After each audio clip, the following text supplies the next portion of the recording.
गर्मियों के दिनों पर खीरा की उन्नत खेती, चाहे बात हो यूपी की, बिहार की, छत्तीसगढ़ की, महाराष्ट्र की या फिर मध्य प्रदेश की, काफ़ी बड़ी मात्रा पर खीरा की खेती गर्मियों के दिनों पर की जाती है। क्यों? यह एक ऐसी फसल है, एक ऐसी सब्जी है जो कम दिनों में बहुत अच्छी आपको प्रॉफिट दे सकती है, बहुत अच्छी आमदनी दे सकती है। लागत कम है। यदि हम गर्मियों के दिनों पर खीरा की खेती करें, सही अनुभव, सही नॉलेज, सही वैरायटी और सही दवाइयों का यदि हमको सही सटीक नॉलेज रहेगा तो यकीनन आप गर्मियों के दिनों पर, जी हाँ दोस्तों, बहुत अच्छी कमाई कर सकते हैं। तो खीरा की खेती किस प्रकार करना चाहिए, और इस वीडियो में हम सबसे ज़्यादा हाईलाइट जो करने वाले हैं वो करने वाले हैं वैरायटी और स्प्रेइंग शेड्यूल। यदि आप गर्मियों के दिनों पर सही किस्म का चुनाव नहीं करेंगे तो जाहिर सी बात है दोस्तों, जो आपने वैरायटी लगाई, क्योंकि गर्मियों के दिनों पर जाहिर सी बात है 35 डिग्री, 40 डिग्री, 42 डिग्री सेल्सियस के आसपास टेम्परेचर रहता है, गर्म हवाएं चलती हैं, और ऐसी सिचुएशन पर जो हमारी फसल है खीरा, यदि वो सरवाइव नहीं कर पाती है तो जो वैरायटी आपको लगानी है वो बढ़िया वैरायटी लगानी है, अच्छी कंपनी की किस्म लगानी है, और सही तरीके से आप जो बीमारी आ रही हैं उनका इलाज, रोकथाम, नियंत्रण नहीं कर पाएंगे तो जाहिर सी बात है खीरा की जो फसल है वो 2.5-3 महीने चल जाती है। यदि आप अच्छे से नहीं करेंगे तो 60-70 दिन में ही फसल ख़त्म।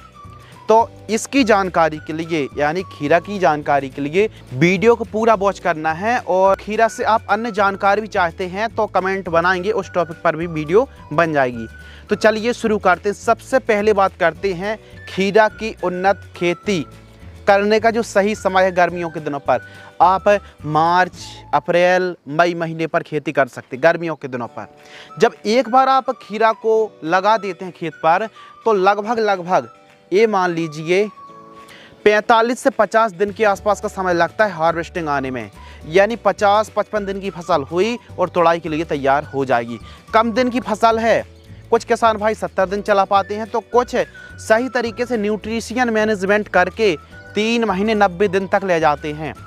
तो सही समय पर सही पोषक तत्वों की पूर्ति करना बहुत ज़्यादा ज़रूरी, क्योंकि इसमें पाउडरी मिल्ड्यूड, डाउन मिल्ड्यूड और curling virus, leaf curl virus की समस्या आती है।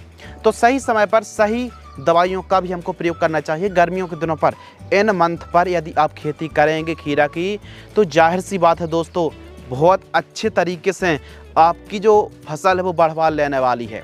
बाकी यदि आपके इलाकों पर 42 डिग्री सेल्सियस से भी ऊपर का टेम्परेचर चला जाता है तो जो आपको सिंचाई करनी है वो हमेशा शाम टाइम सिंचाई करें। और यदि आपने दोपहर के समय 12-2 बजे, 11-12 बजे, 1-2 बजे यदि सिंचाई कर दी तो ये मान लीजिए जो पौधा है ना वो और ज़्यादा स्ट्रेस में चला जाएगा।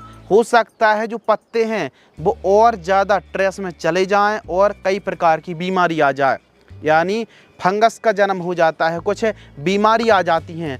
तो हमेशा गर्मियों के दिनों पर शाम टाइम सिंचाई भी करें और शाम टाइम ही स्प्रे करें। गर्मियों के दिनों पर 5 बजे के बाद ही आपको स्प्रे करना चाहिए।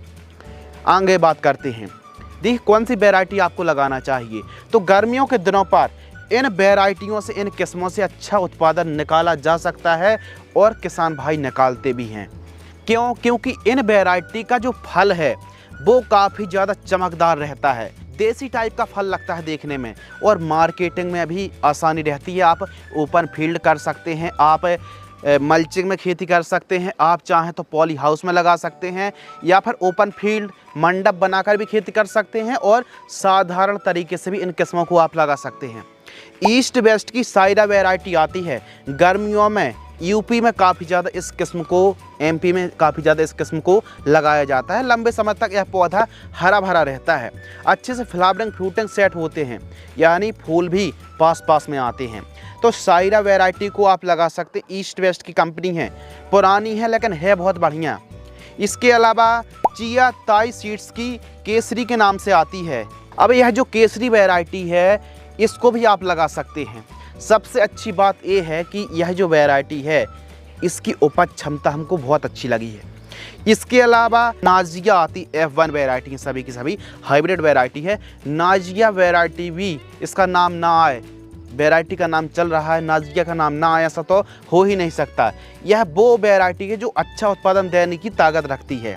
इसके अलावा क्रस VNR की काफ़ी किसान भाई लगाते भी हैं, VNR की क्रस वैरायटी को आप लगा सकते हैं। इसके अलावा क्लाउस की दामनी वैरायटी आती है।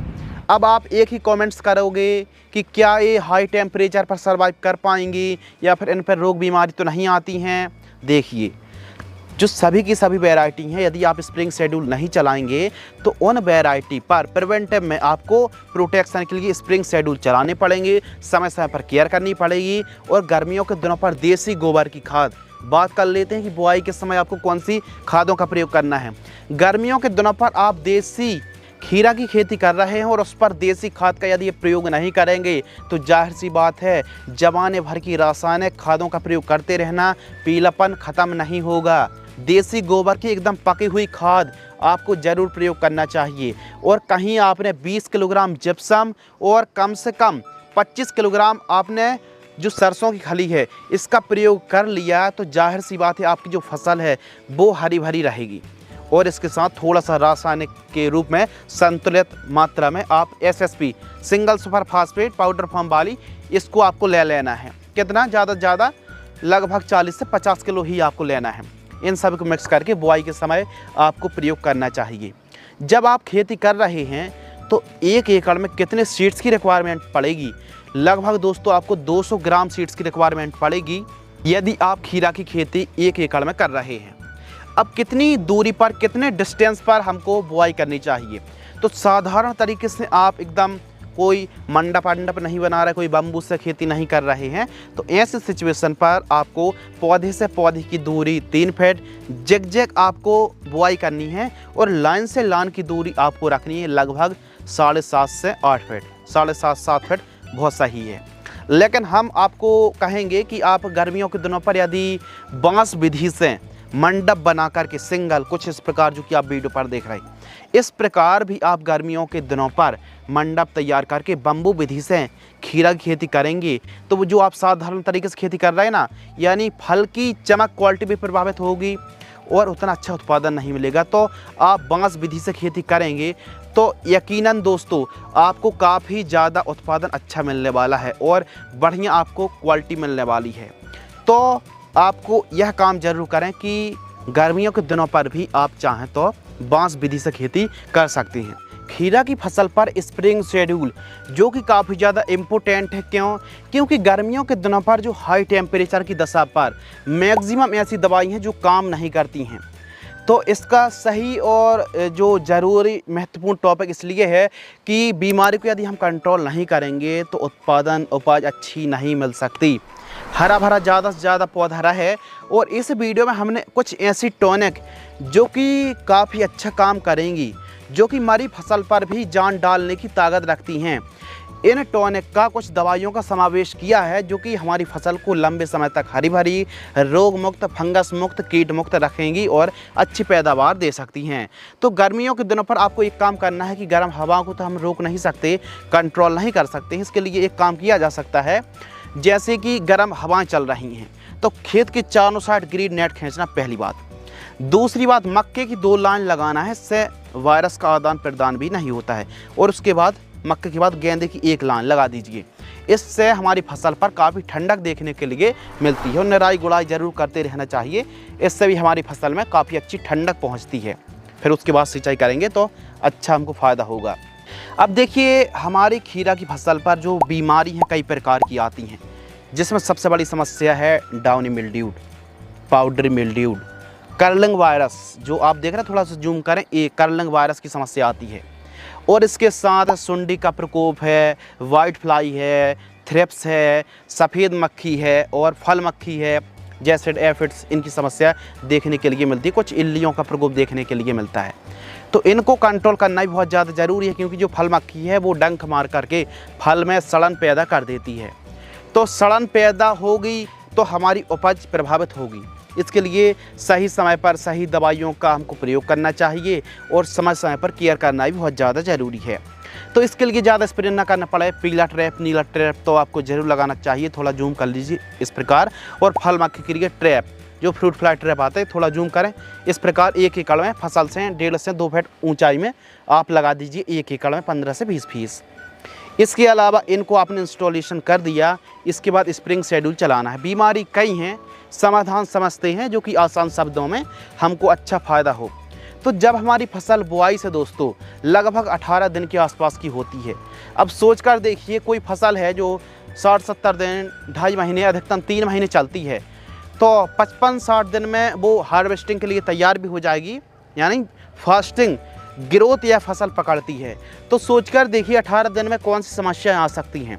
इस समय हल्की फुल्की हरी इल्ली, कुछ हल्के फुल्के फंगस का शुभारंभ स्टार्टिंग पर प्रकोप हो रहा होता है, और एक अच्छी टॉनिक इसी समय यदि हम बढ़वार के लिए, बूम स्प्रे के लिए, फ्लावर बूम के लिए यदि हम स्प्रे कर देंगे तो हमको बहुत अच्छा फ़ायदा होगा।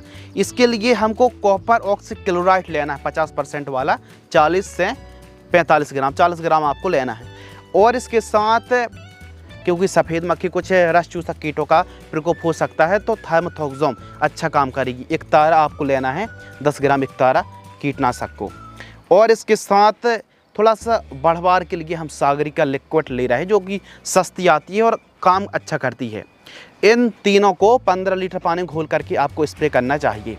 सेकंड जो स्प्रे है, जब हमारी फसल खीरा की बुआई से लगभग 28 से 30 दिन के आसपास की होती है, तो इस समय रोको फंगिसाइड।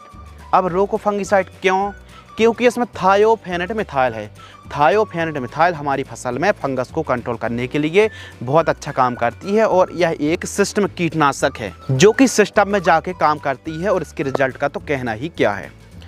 इसके साथ आपको मिलाना है अदामा इंडिया कंपनी की फ्लमरेज टॉनिक आती है, जो कि वाकई एक टॉनिक की भांति काम करती है, क्योंकि अधिकतम कंपनी तो देती हैं टॉनिक के नाम से, रिजल्ट भी तो गर्मियों के दिनों पर अच्छा मिले, तो फ्लमरेज टॉनिक को आप ले सकते हैं। 40 ml के आसपास डोज रखना है, फसल थोड़ा छोटी है तो 30 ml आप कर सकते हैं।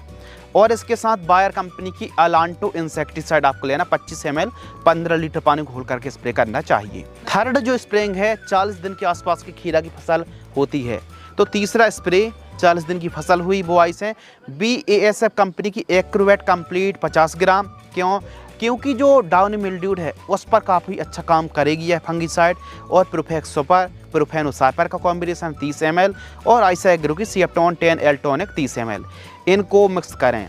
वहीं फोर्थ स्प्रेइंग की बात करें तो 50 से 60 दिन की फसल होती है। इस समय NPK 19-19-19 100 ग्राम, एमामेक्टिन बेंजोएट 5%, SG 10 ग्राम, चिलेटेड माइक्रोन्यूट्रिएंट, ध्यान रहे चिलेटेड माइक्रोन्यूट्रिएंट ना कि नॉर्मल, चिलेटेड माइक्रोन्यूट्रिएंट आपको लेना है लगभग 50 ग्राम, 15 लीटर पानी घोल करके स्प्रेइंग करना चाहिए। जो भी डोजेस हैं वो 15 लीटर की दर से हैं। वहीं फिफ्थ स्प्रेइंग की बात करें तो 70 दिन के आसपास की फसल होती है। अब इतना कम दिन का गैप क्यों, यह जानना भी बहुत ज़्यादा ज़रूरी है, क्योंकि हम बरसात के दिनों पर या फिर नॉर्मल सीजन पर सर्दियों में गैप को थोड़ा ज़्यादा रखते हैं। गर्मियों के दिनों पर किसी भी दवाई का रिजल्ट कम मिलता है, तो इसलिए प्रिवेंटिव में हल्की फुल्की टेक्निकल वाली इन दवाइयों को वीकली स्प्रे आपको करना पड़ेगा। इसके लिए सही समय पर सही कॉम्बिनेशन का स्प्रे बहुत ही बेहतरीन प्रोटेक्शन देखने के लिए मिलेगा। तो इन दवाइयों का जब भी आप स्प्रे कर रहे हैं तो शाम टाइम हल्की सिंचाई करने के बाद स्प्रे करेंगे तो 2 गुना ज़्यादा अच्छा रिजल्ट देखने के लिए मिलेगा। तो जो फिफ्थ स्प्रे है, जब हमारी फसल बुआई से लगभग 70 दिन के आसपास की होती है, 65 से 70 दिन के आसपास की फसल होती है, तो ऐसी कंडीशन पर हमको जो स्प्रिंग शेड्यूल चलाना है, फिर से थायोफेनेट मिथाइल रोको फंगिसाइड आपको लेना 40 ग्राम, और बायर कंपनी की सोलमन इंसेक्टिसाइड इमिडाक्लोपिरिड और बीटासाइफोथ्रीन का कॉम्बिनेशन है, इसको आपको 10 से 12 ml लेना है। और सिजेंटा कंपनी की क्वांटेस एक प्रकार से बायो स्टिमुलेंट भी कह सकते हैं, टॉनिक भी कह सकते हैं, और PGP भी कह सकते हैं, बहुत अच्छा काम करती है। 40 ml इन तीनों को मिक्स करके स्प्रेइंग करना चाहिए। और यदि आपको लग रहा है दोस्तों कि हमारी फसल 40 से 50 दिन के आसपास की हुई है और फ्लावरिंग ड्रॉपनेस की समस्या आ रही है, तो देखिए सही समय पर न्यूट्रिशन की पूर्ति, सही समय पर सिंचाई करेंगे, यह समस्या नहीं आएगी। लेकिन फिर भी ड्रॉपनेस की समस्या आ रही है या फिर फल फूल कम आ रहे हैं, तो 40 से 50 दिन के मध्य किसी भी स्प्रे पर, जो भी आप स्प्रे चला रहे हैं, उसी पर आप एक काम कर सकते हैं कि अल्फा नेफ्थिल एसिटिक एसिड, जैसे प्लानफिक्स के नाम से आती है ना कि प्लांट ग्रोथ रेगुलेटर, उसका स्प्रे आप कर सकते हैं। मात्र 15 लीटर पानी में 4 ml, मात्र 4 ml, डोज को बिल्कुल मत बढ़ाना, इनका स्प्रे आप कर सकते हैं। गर्मियों के दिनों पर खीरा का जो उत्पादन बढ़िया है, लागत कम है और आमदनी बहुत अच्छी है, तो हमारे किसान भाई खीरा की खेती कर सकते हैं। अब जो फर्टिगेशन शेड्यूल है इसकी जानकारी चाहते हैं तो कमेंट्स करेंगे। यदि आप द एडवांस एग्रीकल्चर और फर्टिगेशन शेड्यूल लिखेंगे कमेंट्स में तो आपके लिए हम बहुत जल्द एक स्पेशल वीडियो लेकर के आएंगे, जिसमें आपको समझाया जाएगा, बताया जाएगा प्रॉपर न्यूट्रिशन मैनेजमेंट खीरा की फसल पर गर्मियों के दिनों पर। बाकी हम वैसे भी लाने वाले हैं। वीडियो को लाइक करके चैनल को करेंगे आप सब्सक्राइब, तो इसी प्रकार इन्फॉर्मेटिव वीडियो आपको समय समय पर नॉलेजेबल वीडियो की नोटिफिकेशन मिलती रहेगी। वीडियो को आपने पूरा अंत तक वॉच किया, वीडियो को अंत तक देखने के लिए आपका बहुत बहुत शुक्रिया, धन्यवाद।